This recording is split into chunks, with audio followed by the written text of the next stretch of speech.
Oke, Assalamualaikum warahmatullahi wabarakatuh. Waalaikumsalam warahmatullahi wabarakatuh.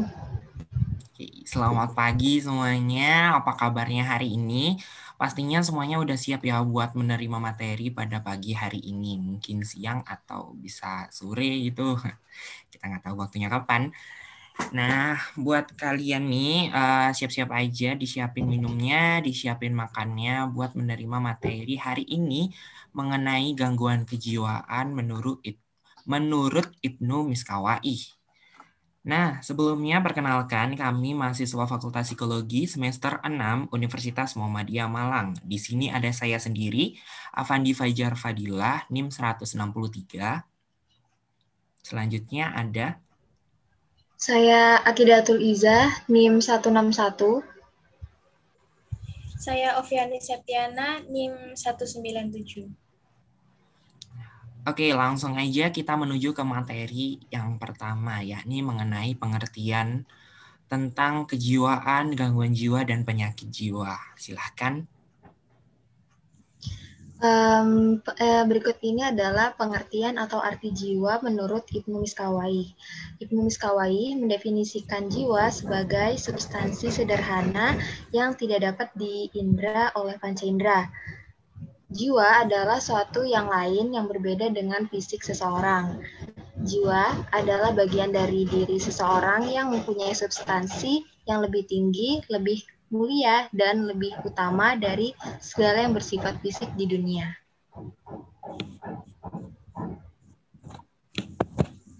Selanjutnya ada kesehatan jiwa atau kesehatan mental menurut pemikiran Ibnu Miskawai. Menurut Ibnu Miskawai, filsafat moral sangat berkaitan dengan psikologi. Sehingga di sini Ibnu Miskawai memulai risalah besarnya dengan akhlak, tahzib akhlak, dan juga menyatakan doktrinnya tentang ruh. Menurut Ibnu Miskawai, jika seorang ingin menjaga kesehatan mentalnya, maka orang tersebut harus terus-menerus melakukan penalaran dan perenungan. Berkaitan dengan jiwa, jika seseorang meninggalkan penalaran dan perenungan itu, orang tersebut bisa dikatakan sebagai seorang yang bodoh atau dungu. Terus selanjutnya ada penyakit jiwa atau gangguan jiwa. Gangguan jiwa di sini bisa dikatakan sebagai sebuah penyakit yang bersumber dari dalam diri seseorang atau sebagai akibat dari penyakit fisik yang diderita oleh seseorang itu sendiri. Terus Ibnu Miskawai ini menjelaskan bahwa penyakit yang menimpa badan dan mempengaruhi jiwa dan daya-dayanya sehingga akal akan sering berubah dan sakit sampai si pasien ini mengingkari otaknya sendiri. Baiklah, selanjutnya ada tanda-tanda. Nah, tanda-tanda dari penyakit atau gangguan jiwa menurut Ibnu Miskawai itu apa aja sih?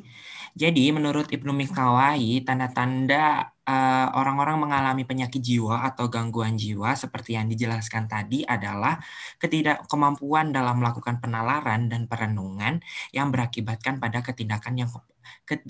kepada tindakan kebodohan atau kedunguan. Nah, itu secara psikis. Sedangkan di sini Ibnu Miskawai menjelaskan tanda-tanda secara psikis itu ada dua. Yang pertama tadi ketidakmampuan, yang kedua adalah emosi berlebih yang ditujukan oleh individu. Contohnya adalah rasa takut yang berlebihan akan suatu hal yang dapat mengacaukan pikiran dan menghambat pekerjaan.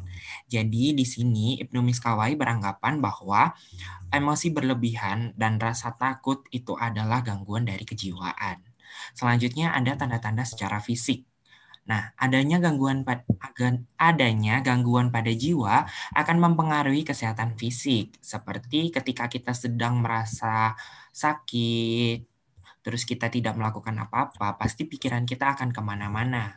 Mungkin pikiran kita ke pekerjaan, pikiran kita ke tugas-tugas yang belum terselesaikan, sehingga akan menyebabkan stres dan juga akan menyebabkan penyakit-penyakit yang lainnya. Nah, tanda-tanda fisik gangguan jiwa, contohnya adalah badan merasa lemas, muka pucat, memerah, badan kurus, terus mengalami beberapa perubahan bentuk badan yang signifikan.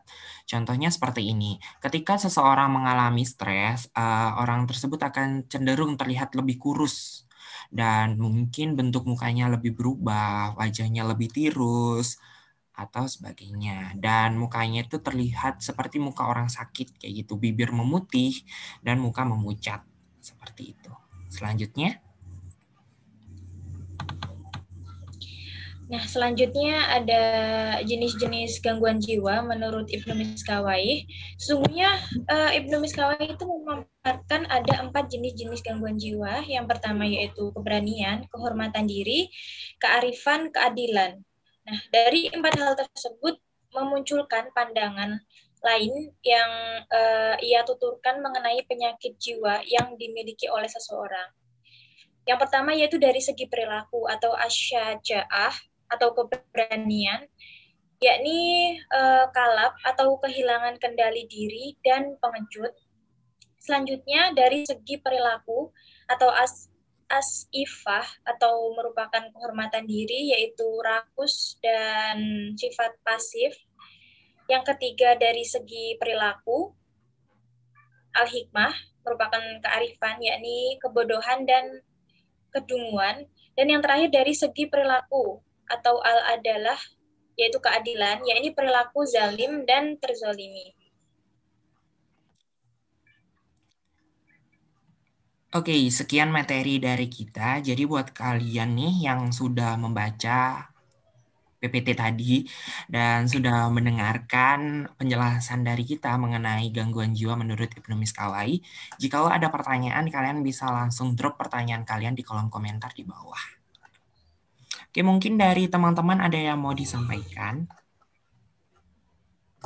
Jadi saya cukup. Oke, baiklah. Jadi inilah materi dari kita untuk hari ini. Terima kasih atas perhatiannya semua. Jangan lupa untuk terus belajar mengenai gangguan jiwa, kesehatan mental, dan kesehatan jiwa karena itu penting bagi kita untuk sadar diri dan sadar akan hal itu biar kita bisa was-was dan senantiasa menjaga kesehatan mental, tapi kesehatan fisik juga penting kayak gitu. Sekian dari kami. Wassalamualaikum warahmatullahi wabarakatuh.